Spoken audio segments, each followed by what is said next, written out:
Kerajaan Goa Talo terletak di bagian selatan Pulau Sulawesi, tepatnya di wilayah yang kini menjadi Kabupaten Goa dan Kota Makassar, Sulawesi Selatan. Wilayah ini berada di pesisir barat semenanjung Sulawesi bagian selatan, yang strategis karena berdekatan dengan Selat Makassar, yaitu jalur pelayaran utama yang menghubungkan Pulau Kalimantan dan Sulawesi, serta menjadi pintu gerbang perdagangan antara wilayah timur dan barat Nusantara. Letak ini sangat menguntungkan bagi kerajaan Goa Talo karena memudahkan akses ke jalur perdagangan maritim internasional, sehingga menjadikan kerajaan ini pusat perdagangan dan kekuatan politik di kawasan timur Indonesia. Selain itu, wilayah ini juga memiliki sumber daya alam yang melimpah seperti hasil bumi dan hasil laut yang mendukung perekonomian kerajaan. Asal-usul berdirinya Kerajaan Goa bermula dari 9 komunitas kecil yang disebut Batis Lapang, yang terdiri dari kelompok-kelompok masyarakat yang hidup terpisah di wilayah Sulawesi Selatan pada abad ke-14. Komunitas ini kemudian bersatu di bawah satu kepemimpinan yang kuat, membentuk sebuah kerajaan yang dikenal sebagai Kerajaan Goa. Pada awalnya, masyarakat Goa menganut kepercayaan Anisme dan Hindu-Buddha, yang merupakan agama dan budaya yang tersebar di Nusantara pada masa itu. Sementara, Kerajaan Talo berdiri sebagai kerajaan terpisah yang berdekatan dengan Goa dan memiliki hubungan kekerabatan serta politik yang erat. Kedua kerajaan ini tumbuh secara paralel dan saling melengkapi dalam berbagai aspek kehidupan, baik politik, sosial, maupun ekonomi. Seiring waktu, hubungan antara Goa dan Talo semakin erat, terutama setelah penggabungan politik yang memperkuat posisi kedua kerajaan. Proses penggabungan kerajaan Goa dan Talo pada tahun 1490 di bawah kepemimpinan Raja Goa yang ke-9, Karaeng Batanre Tumparisi Kalona, kerajaan Goa berhasil menaklukkan kerajaan Talo. Namun, alih-alih menghancurkan kerajaan Talo, kedua kerajaan ini membuat sebuah perjanjian persatuan yang dikenal dengan istilah Dua Raja Satu Rakyat. Perjanjian ini menegaskan bahwa Goa dan Talo akan tetap berdiri sebagai dua entitas kerajaan yang terpisah secara administratif, tetapi memiliki rakyat yang sama dan saling bekerja sama dalam berbagai aspek pemerintahan dan pertahanan. Perjanjian ini juga melarang kedua kerajaan untuk saling bermusuhan atau mengadu domba rakyatnya. Hubungan ini menjadi dasar kekuatan politik dan militer yang kokoh bagi kedua kerajaan selama berabad-abad, memungkinkan mereka untuk bersatu menghadapi ancaman dari luar serta memperluas pengaruh wilayahnya. Semboyan ini juga mencerminkan filosofi persatuan dan solidaritas yang kuat dalam masyarakat Bugis dan Makassar. Selanjutnya ada masuknya Islam ke kerajaan Goa Talo. Islam mulai masuk ke kerajaan Goa Talo pada akhir abad ke-16 dan awal abad ke-17 melalui para ulama dan pedagang dari wilayah Sumatera, Malaka, dan Timur Tengah. Salah satu tokoh penting penyebar Islam adalah Datuk Kri Bandang, seorang ulama yang berasal dari Minangkabau, Sumatera Barat, yang datang ke Sulawesi Selatan untuk menyebarkan ajaran Islam. Selain Datuk Kri Bandang, ada juga ulama seperti Datuk Patimang dan Datuk Di Tiro yang berperan penting dalam proses Islamisasi di wilayah ini. Sultan Goa ke-14, Sultan Alauddin I, adalah raja pertama yang memeluk Islam dan menjadikan Islam sebagai agama resmi kerajaan sekitar tahun 1605. Dengan masuknya Islam, terjadi perubahan besar dalam kehidupan sosial, politik, dan budaya kerajaan. Sistem hukum kerajaan mulai mengadopsi hukum Islam atau syariah dan kegiatan keagamaan semakin berkembang. Islam juga memperkuat jaringan perdagangan dan hubungan diplomatik dengan kerajaan-kerajaan Islam lain di Nusantara dan dunia internasional. Ada beberapa raja penting yang memimpin kerajaan Goa Talo. Yang pertama adalah Sultan Alauddin. Sultan Alauddin adalah Raja Goa yang ke-14 dan Raja pertama yang memeluk agama Islam pada tahun 1605 Masehi. Ia memerintah dari tahun 1591 hingga 1639 Masehi. Setelah masuk Islam, Sultan Alauddin berperan sebagai dalam penyebaran Islam di Sulawesi Selatan dan menjadikan Islam sebagai agama resmi kerajaan. Ia juga dikenal sebagai raja yang bijaksana dan tegas dalam menegakkan syariat Islam. Yang kedua, Sultan Malikus Said. Setelah wafatnya Sultan Alauddin, tahta kerajaan dilanjutkan oleh putranya Sultan Malikus Said yang memerintah dari tahun 1639 sampai 1653 Masehi. Sultan Malikus Said melanjutkan kebijakan ayahnya dalam memperkuat ajaran Islam dan menjaga stabilitas kerajaan. Ia juga memperkuat pertahanan Goa di tengah ancaman dari luar, terutama dari VOC. Yang ketiga, Sultan Hasanuddin. Sultan Hasanuddin adalah putra Sultan Malikus Said. Ia naik tahta pada tahun 1653 dan memerintah hingga 1669 Masehi. Ia sangat terkenal sebagai ayam jantan dari timur karena keberaniannya melawan penjajahan VOC Belanda dalam Perang Makassar.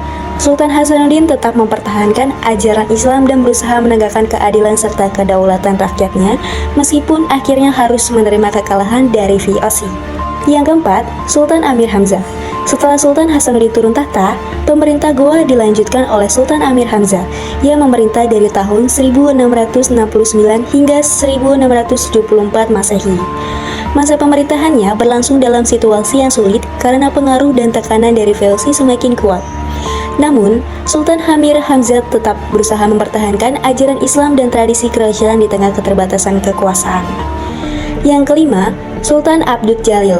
Sultan Abdul Jalil memerintah kerajaan Goa dari tahun 1674 sehingga 1709 Masehi. Pada masa pemerintahannya, pengaruh Belanda semakin dominan di wilayah Goa. Meski begitu, Sultan Abdul Jalil tetap mempertahankan ajaran Islam sebagai dasar pemerintahan dan menjaga identitas kerajaan Goa sebagai kerajaan Islam di Sulawesi Selatan. Raja yang paling berjaya pada masa kejayaan kerajaan Goa Taloh terjadi pada masa pemerintahan Sultan Hasanuddin yang dikenal dengan julukan ayam jantan dari timur karena keberaniannya yang luar biasa dan semangat juangnya dalam mempertahankan kemerdekaan kerajaan dari penjajahan Belanda.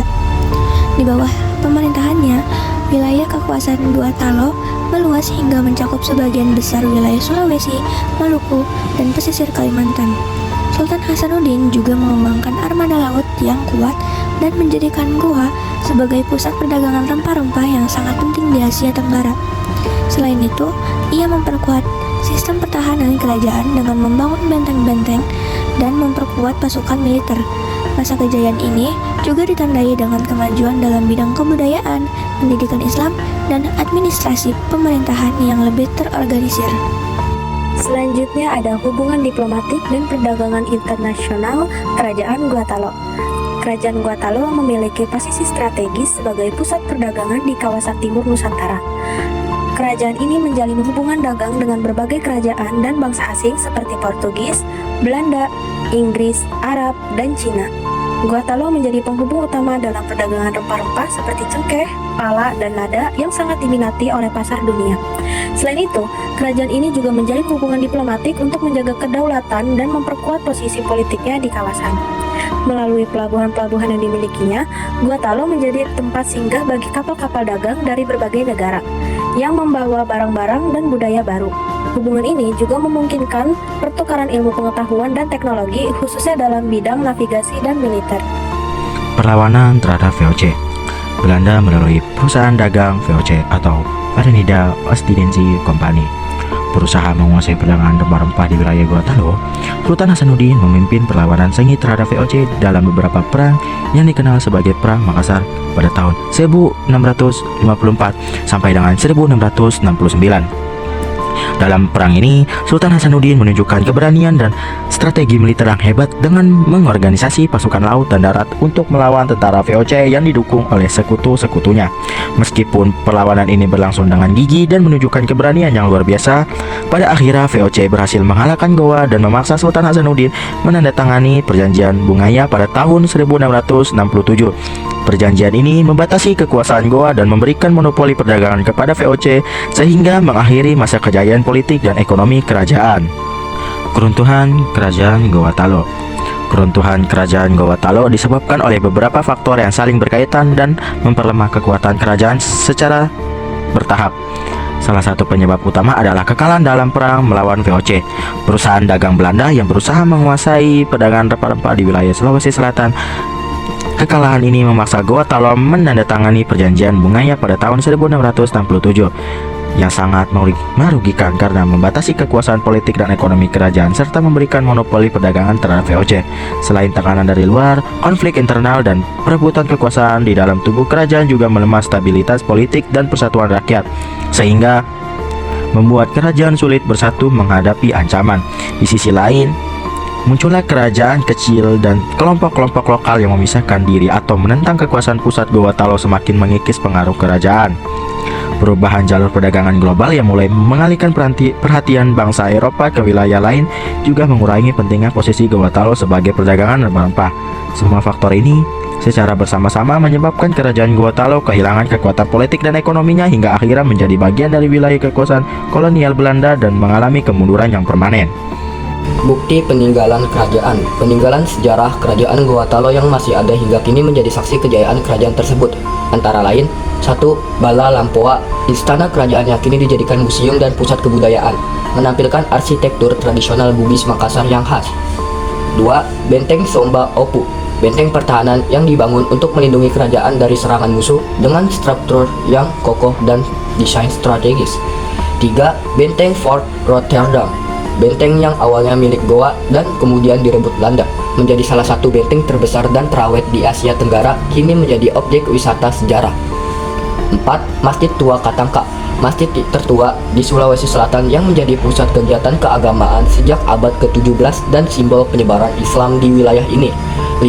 Kompleks Makam Raja Gua Talo, tempat peristirahatan terakhir para raja dan bangsawan kerajaan yang menjadi situs ziarah dan warisan budaya. Peninggalan-peninggalan ini tidak hanya penting secara historis, tetapi juga menjadi warisan budaya yang terus dilestarikan dan menjadi objek wisata edukasi di Sulawesi Selatan. Mereka memberikan gambaran nyata tentang kemegahan dan peradaban kerajaan Gua Talo yang pernah berjaya.